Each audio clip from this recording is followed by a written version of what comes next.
Karon guys, harvest na po kitag itlog. Naano po tayo harvest ng itlog. Atong unahon ring diya si Babos Kurungan kay basig mga ulog niya. O ni sila guys, oh. Atong mga itlog na tong harbison karon. Unahon na to sa pagkuha ni ini guys.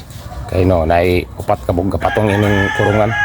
Dili man nun siya maligid kay na may mga mata ning kurungan, pero atong panguhon kay dali ra kay ning mga hulog ug masiklan kinig laing manok. Dahil sunod na po nato rin sa yuta na to og kuha kay diya man po sa mga yuta. Kay duha ka buk.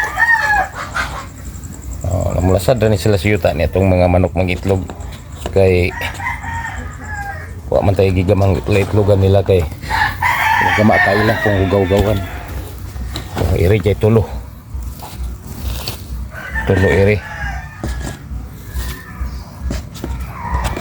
Tapos pikas guys, tara jay unom ka buk iri, oh. Dito po pikas to po do, oh, unom gyapon. Tara kung unahon sa ato iri kuha ay harvest na po kitag itlog na aksyon kaliki siya guys kay kana laging kanon sa mga kano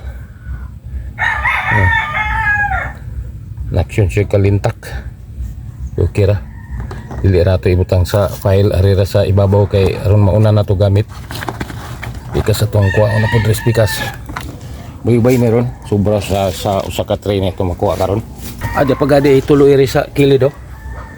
Adya po diri unom gyapon. Tulo din sok-sok skillet sa may kahoy. Mo sok-sok ram guni mga manok kag pangitlog. Kay ato naman kabuton re. Ya suok. Ana pa kabantayin dia dito tulo ire.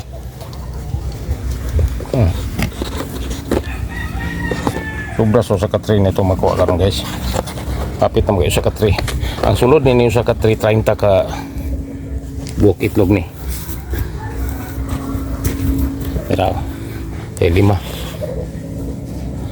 5. Ya peris kilid. Tapos po ato sunahan. Ya siya guys, oh. Jadi 2. Kilid. 2 ka po kilid. Usa na katri. No, sana siya katriki guys, dahil kapinggay ko sa, oh. Ito pag 31 kabuk na ni. Yapang man iri. Oh, yapoy 7. Ano siya guys, last na laman ni ini. 7. Ano imilintak kay siya guys, oh. Ato na may paibabaw. Ang milintak. Pero mauna na to gamit. Mapoy milintak ko sa, oh.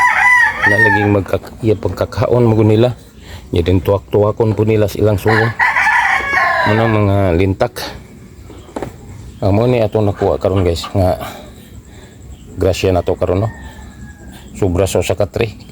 Kapin ug 8 pud kabuk sa to ka 38 kabuk atong nakuha karon nga itlog. Oh, okay na.